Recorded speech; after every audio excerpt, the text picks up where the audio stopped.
Oi, pessoal, tudo bem com vocês?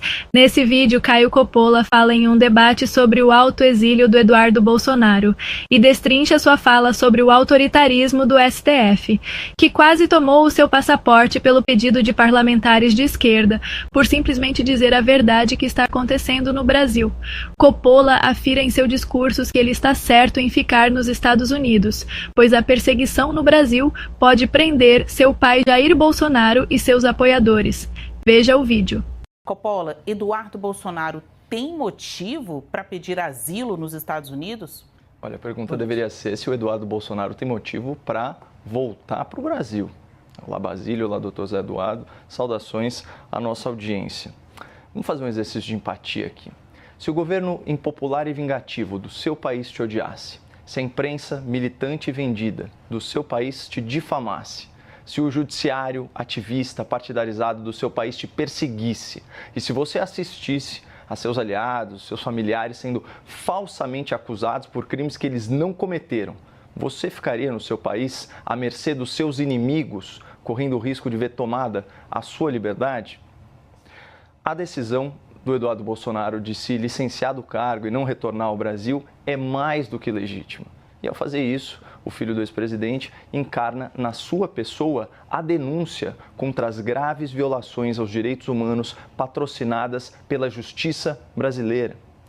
Para quem tem dúvida, basta ler os incisos do artigo 5º da Constituição, que garante, por exemplo, que não pode haver censura, tortura, nem tribunal de exceção.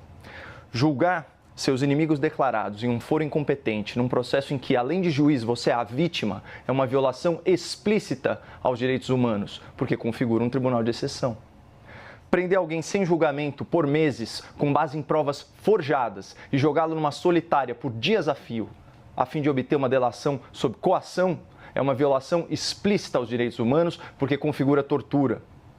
Impedir que uma pessoa presumidamente inocente dê entrevistas à imprensa, fale em público ou tenha redes sociais é uma violação explícita aos direitos humanos porque configura censura. E esse ponto aqui é inegável, porque até mesmo a mídia tradicional reconhece nos seus vários editoriais o autoritarismo do judiciário brasileiro e a prática da censura. O Estado de São Paulo, editorial de ontem, em português cristalino, o STF, garantidor maior das liberdades constitucionais, tornou-se um órgão de censura. De acordo aqui com o jornal, o tribunal opera de abuso em abuso, de censura em censura. Folha de São Paulo, abril de 2024, já trouxe isso aqui outras vezes.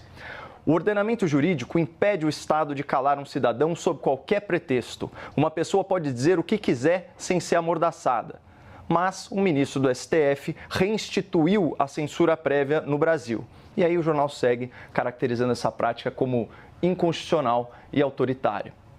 A censura no Brasil, promovida pelo Supremo Tribunal Federal, não é mais uma questão de opinião, é uma questão de fato. E como ensina o manifesto aqui dessa emissora, os fatos não são interpretações, eles são indiscutíveis. Não existe alternativa para um fato.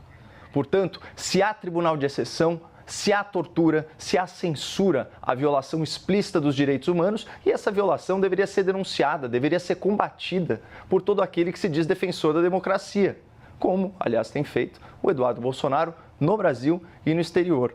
Até porque tanto a Constituição brasileira quanto a Constituição americana repudiam essas práticas. O problema é que aqui no Brasil, quem deveria guardar a Constituição, o STF, é justamente quem está sendo denunciado pela imprensa por agredir os direitos e garantias fundamentais do cidadão por meio de práticas autoritárias. E isso, óbvio, cria um ambiente hostil para a democracia e principalmente para os parlamentares da oposição.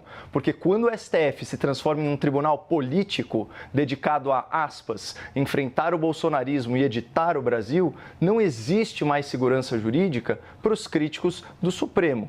Aí, Basílio, o jeito é pedir asilo fora do país mesmo, aproveitar o ensejo para denunciar a censura a adversários políticos, os inquéritos sem fim, a pesca probatória, a escolha de alvos da investigação, a fabricação de provas, a delação sob ameaça, as prisões ilegais, as falsas acusações e a narrativa de um golpe de Estado que nunca foi tentado. Então, se as instituições brasileiras se recusam a responsabilizar as autoridades que estão violando direitos humanos, fica a esperança de que as instituições americanas deem o exemplo e punam quem censura, quem tortura e quem persegue adversários políticos. Portanto, boa sorte ao Eduardo Bolsonaro. Como vocês viram no vídeo, Coppola falou sobre a perseguição do STF ao bolsonarismo, onde Flávio deveria continuar a pedir ajuda aos americanos, pois o Brasil vai de mal a pior com esse governo e com a ditadura do judiciário. Não saia daí.